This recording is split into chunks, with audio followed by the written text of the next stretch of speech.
एक मैट्रिक्स दी हुई है हमारे पास, ये मैट्रिक्स जो दिख रही है यहाँ पर बड़ी सी मैट्रिक्स है। Let A be M into N matrix, एक मैट्रिक्स है हमारे पास ए, बी मैट्रिक्स है, एन इंटू एम की matrix. It is given that det of I M जो है ये है identity matrix plus A B equal det of I N plus B है। आई आइडेंटिटी मैट्रिक्स है using the above property delta of the matrix. ये जो नई matrix है बोला जा रहा है इसका डिटर्मिनेंट वैल्यू क्या होगा।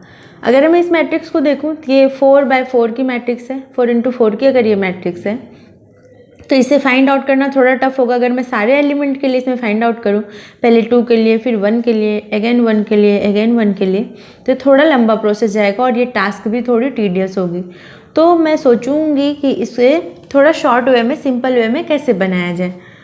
तो सबसे पहले मैं मैट्रिक्स नोट डाउन कर लेती हूँ। हमारे पास है 2 1 1 1 1 2 1 1 1 1 2 1 1 1 एंड 2। ये हमारे पास एक मैट्रिक्स दी हुई है। अगर इसकी डिटर्मिनेंट वैल्यू फाइंड आउट करनी है तो मैं इसे सिंपल वे में करने के लिए क्या करूँगी, R1 पे सपोज मैंने ऑपरेशन किया R1 माइनस R4।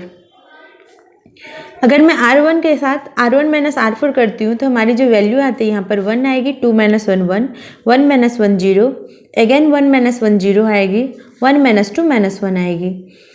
1 2 बाकी को मैं जैसी है बिल्कुल वैसे ही से नोट डाउन कर ले रही हूँ क्योंकि बाकी के साथ मैंने कोई भी ऑपरेशन परफॉर्म नहीं किया है। और ये ऑपरेशन मैं इसलिए परफॉर्म कर रही हूँ ताकि ये थोड़ा सिंपल वे में मैं इसे आराम से इसकी डेट वैल्यू यानी डिटर्मिनेंट वैल्यू फाइंड आउट कर सकूँ। अब अगर मैंने परफॉर्म किया तो आप यहाँ पर देख रहे हैं कि हमारी 2 वैल्यू 0 आ गई। 2 एलिमेंट अगर 0 इट मीन्स इसके लिए मुझे डेट वैल्यू नहीं फाइंड आउट करनी है और इसके लिए भी नहीं करनी है, यानी हमारे पास सिर्फ 2 है, 1 और -1, जिसके लिए मुझे डेट वैल्यू फाइंड आउट करनी है। अगर मैं 1 के लिए करूँ तो मैं क्या 1 के लिए डेट वैल्यू लिख सकती हूँ 1, और जो हमारी मैट्रिक्स लेफ्ट मैट्रिक्स होगी वो हमारी 2 1 1 2 1 1 1 2 1 एंड 1 1 2 होगी। क्यों? क्योंकि इस कॉलम को और इस रो को छोड़ के जो हमारे पास बचती है इसी मैट्रिक्स की डेट वैल्यू फाइंड आउट करनी पड़ेगी। सिमिलरली अगर मैं बात करती हूँ प्लस करती हूँ -1 के लिए फाइंड आउट करनी पड़ेगी, क्योंकि अगर मैं 0 के लिए करती हूँ तो ये 0 ही आएगी डेट वैल्यू। तो -1 के लिए कर लेती हूँ -1 इंटू अगर मैं करूँ -1 raise to the power 4th column है और फर्स्ट रो है यानी 5th होगी, तो -1 ये भी आएगी एक उसके लिए, क्योंकि ये सिंबल के लिए हमेशा किया जाता है जब भी हम डिटर्मिनेंट वैल्यू निकालते हैं। -1 के लिए अगर मैं यहाँ पे देखूँ तो हमारे लिए जो मैट्रिक्स बचती है वो बचती है 1 2 1, क्योंकि उस रो और उस कॉलम को आप छोड़ देंगे। मैंने ये रो छोड़ा, ये कॉलम छोड़ा, तो हमारे पास बचती 1 2 1 1 1 2 1 1 2 और बचती है 1 1 1। तो मैंने इसे नोट डाउन कर लिया। अब मुझे क्या फाइंड आउट करनी है, अब इस केस में मुझे इसकी फाइंड आउट करनी है डेट वैल्यू, जो मैंने न्यू मैट्रिक्स फाइंड आउट किया है। 1 से अगर मैं इसकी डेट को मल्टीप्लाई करूं तो वही रहेगी। इस केस में भी -1 इंटू -1 1 होती है, तो इसकी डेट वैल्यू जो इसकी आएगी वही रहेगी। तो मैं अब इस 1 को इग्नोर करती हूँ, इस केसेस में भी मैं 1 को इग्नोर करती हूँ।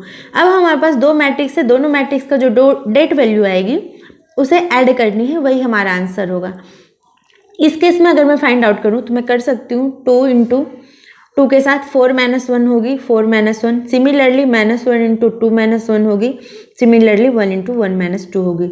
सिमिलरली अगर मैं इस केस की फाइंड आउट करूँ तो 1 इंटू 1 -2 होगी, -2 इंटू 1 -2 होगी। अब प्लस अगर मैं 1 के लिए फाइंड आउट करती हूँ, इसमें 1 के लिए, तो हमारे पास 1 इंटू 1 1 -1 इंटू 1 0, यानी 0 हो जाएगी, प्लस 0 हो जाएगी। और अगर मैं सिंप्लीफाई करती हूँ यहाँ पर तो हमारे पास आती है 6 -1 -1, और इस केसेस में अगर मैं सिंप्लीफाई करती हूँ तो ये आती है -1 + 2। यहाँ पर हमारी वैल्यू आ रही है 4 प्लस इस केस में आ रही है 1, यानी 2 मैट्रिक्स को अगर मैंने डेट वैल्यू ऐड किया तो आंसर हमारी आती है 5। यानी इतनी बड़ी सी जो मैट्रिक्स हमारे सामने थी 2 1 1 1 2 1 1 1 1 2 1, इतनी बड़ी सी जो मैट्रिक्स हमारे सामने थी, मैंने इसे क्या किया, बस सिंप्लीफाई किया। 0 0 जैसे ही मैंने 2 एलिमेंट लाया तो मुझे सिर्फ 2 एलिमेंट हमारे पास बचती है, जिसके लिए मुझे मैट्रिक्स का डेट वैल्यू फाइंड आउट करनी है। 2 मैट्रिक्स बहुत ही आसान से 3 इंटू 3 का फाइंड आउट किया जा सकता है, सिंपल है ये मैंने फाइंड आउट किया और ये हमारी आंसर आती है यहाँ पर 5। और अगर आपको कोई भी क्वेरी होती है इस रिगार्डिंग, कोई भी क्वेश्चन ऐसा फंस जाता है तो आप कमेंट बॉक्स में पूछें।